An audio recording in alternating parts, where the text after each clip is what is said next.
So the idea with the first four elements that we've talked about is, like, you wonder, like, what is the purpose? What's the mission here? What are you trying to do? And think with the person about it. To talk about what it's like to insert your mind. To get narrative episodes. To wonder what the psychological problem is. And those are all things I think that we thought some about in Tom's excellent case presentation. The fifth element is then to wonder about what is the sort of relationship that we have? Like, what is this thing that we do when we meet? And importantly, the purpose of this is not to make sure it's a good and healthy or warm relationship, but to at least know what it is and to wonder about it and to think about whether there are ways that whatever it is are helpful or not helpful. And to be able to ultimately look at these activities which are taking place when we meet with patients, like the woman Tom presented, and what is the relationship that we have in which we're reflecting on this. And so, for example, one way to get at this with the case we've just presented is Tom has told us that the patient wondered about, I didn't think you took so many notes. So is the relationship where Tom is a scribe? Is he sort of supposed to be the person who is recording her history and recording her complaints or recording her craziness? So let's assume that there are many ways that this relationship is. And if so, how is he doing at that? Obviously, he's not taking enough notes. And, should he be, is it important for her that he be taking more notes if he's going to fulfill this role? And what's the purpose of this role?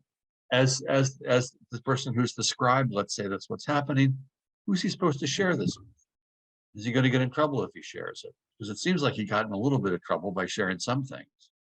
I wonder too if he's a guy who's just outside. He's different than her. They're not alike. And that their relationship is one of unrelatability.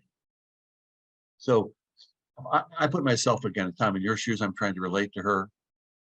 This patient has family members in jail. I've never had family members in jail. Everyone in my family went to college. My sister actually went to a couple of colleges until she found the right one. But everyone went to college. People are employed.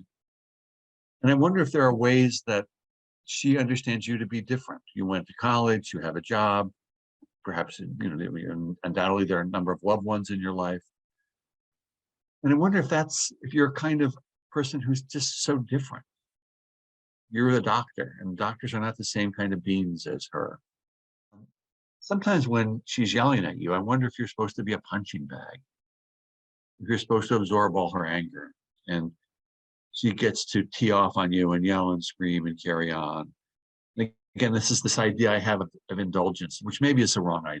I may have my guy in my head, the guy I meet with in my head, which is why I say that. But I wonder if when she's yelling at, am I supposed to be your punching bag? When she's saying things to you that seem, crazy and disorganized, you're the guy who's supposed to know that something's really wrong. That she's not making sense, or she's believing things that other people would think are crazy. I can't tell if in part you're supposed to be like a confessor who she's going to outwit. Are you the ambassador from sort of the normal world or the regular world? And, like the missionary bringing Tupperware or something. Some Aboriginal group so far away because of your wonderful civilization and not appreciating the universe she's in. Are you supposed to be someone who's jointly helpless? Is this a relationship where you're sort of stuck with her? I'm thinking sort of again of Chris's patient, who there is the sense of, oh my God, you just smash everything up, and will you ever stop? And I just sort of like, someone who's along with you for the ride, to see it and to see that there's something that's inhuman about it. You're supposed to be someone who knows that she's important. Are you like a younger brother? Or I guess you'd be an older brother, be a younger brother to me, or a nephew. But are you like, are you an uncle to her? Or, or maybe you can't be an uncle because you've never been to jail. I don't know. Would you have to do a lot of drugs for a long time before you could relate to her? Should that be your assignment? Not that you're going to take it, but all just sort of thoughts about how to talk about what is this, who are we together as a dyad, we're thinking together.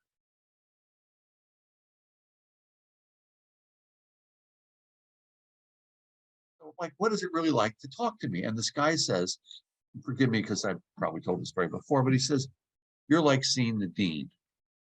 And like, what's that mean?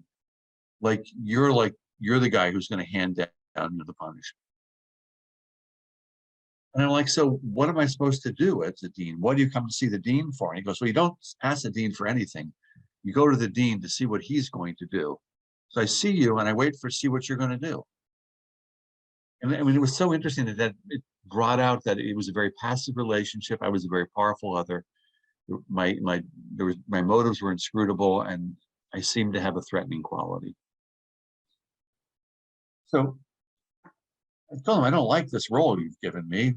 Am I stuck with it? And he goes, yeah, you kind of are stuck with it. I don't know what we can do about it. And I don't know if you're stuck with, Tom, with the roles that you're stuck with, that you find yourself in with your particular patient.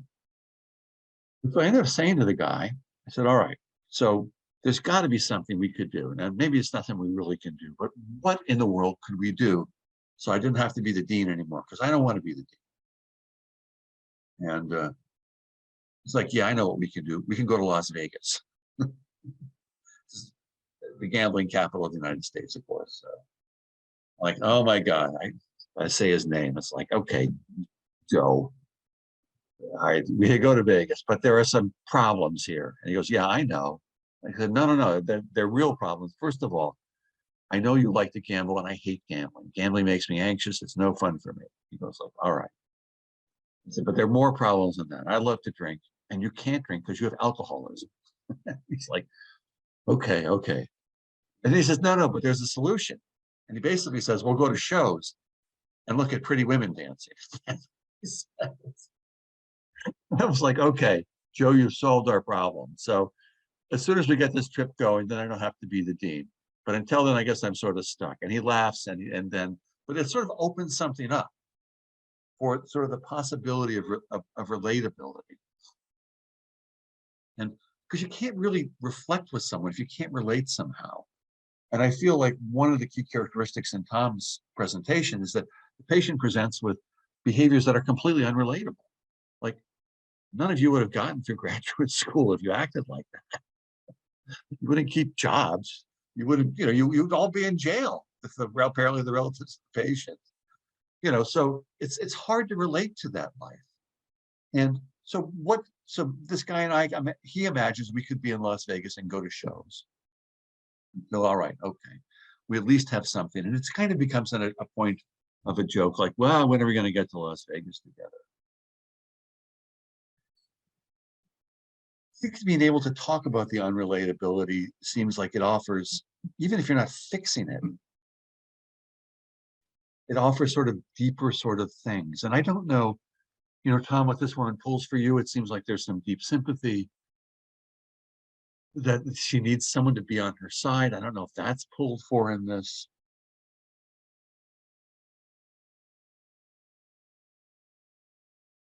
Another guy I'm thinking of, and I may also have told the story, so forgive me, but it's another thing where he and I are in this unrelatable position. He's not listening to anything I say.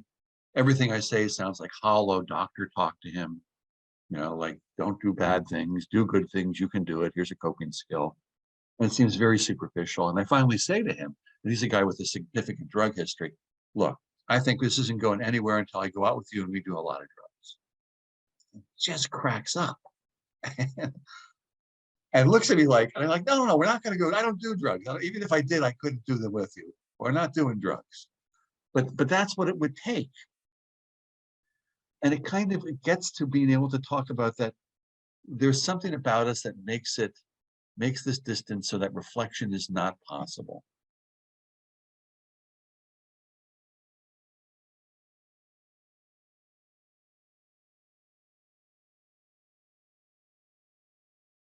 The sixth element then is, as a result of all this, what do you get? What changes in your mind? What is the point or the purpose? So again, something that like all therapies do, you want to ask someone like what they like, not just to talk to me, but what happens to you as a result of this? Nothing, something. Is it good? Is it bad? My particular patient who came in and told me, all deeply psychotic things, and I just said, I think something's really wrong, that I should be alarmed, that I should take this seriously, was able to say, I don't quite figure out, I can't figure out, and I may have told you guys this, but I can't quite figure out why, but this is like getting a boil lanced. There's this terrible pressure that somehow seems to go away. And I don't know why. And that raises the question, is it good that it goes away? And he's like, oh yeah, definitely. I definitely want it to go away. Because otherwise it just builds up in me and I don't know how to live with it. And at that point, you've got a beautiful reflection about a psychological problem that hadn't come up in the session. What had come up were psychotic comments about other people. But now there's a pressure in this man that he doesn't know how to make it go away. And there's something really strange about our relationship that makes it go away.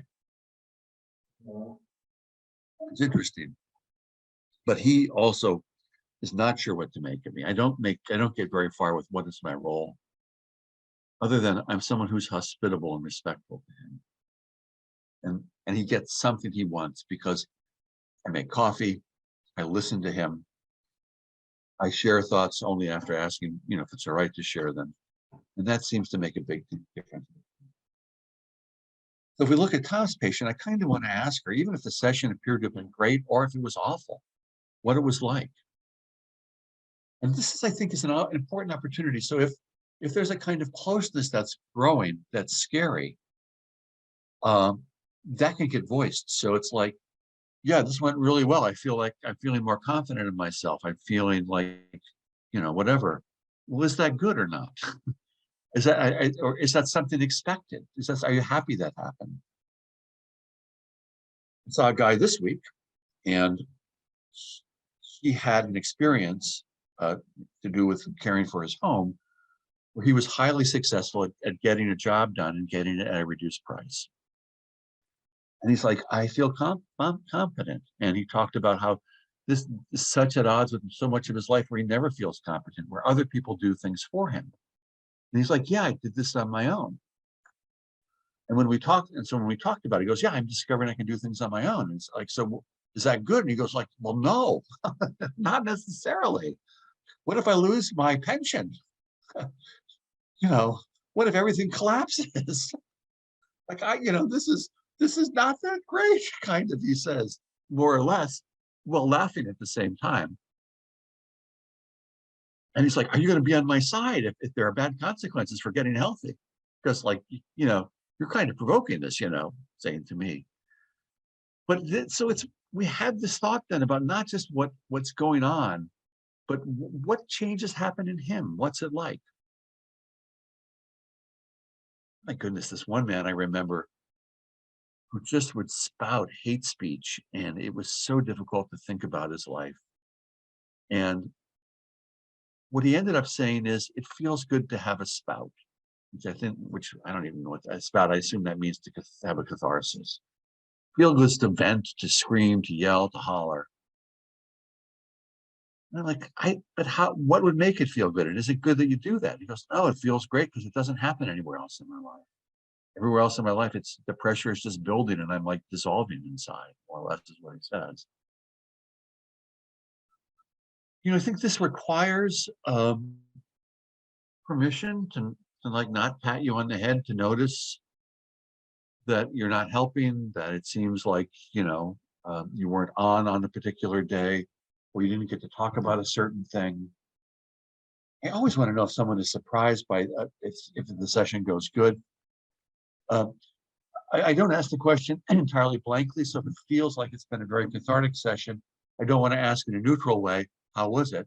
Because then it was like, well, weren't you listening? Like, were you paying attention? Or if I feel like it isn't gone well, I certainly have said, I'm not so sure this went so well today. And I remember one guy saying, yeah, next time we meet, I'm going to bring a lawyer. And so, it's like, so what made it bad? What could have been different? What is the role? What should I be doing? I remember one guy saying, I feel nothing. Do you think I should? want me to pretend I feel something? And I said, so at least one thing you're doing now is you're not pretending. You're not pretending that this was a good interaction when it wasn't. How is that? He goes, well, that feels better. So at that point, at least he felt something. It wasn't very much because he was also planning a drug relapse, which I sort of knew, but didn't sort of realize until he was out the door before I could have said, hey, I have this idea. I don't want to make you mad, but. So what in Merit, what I think what we're hoping is that the therapist tries to talk about the relationship.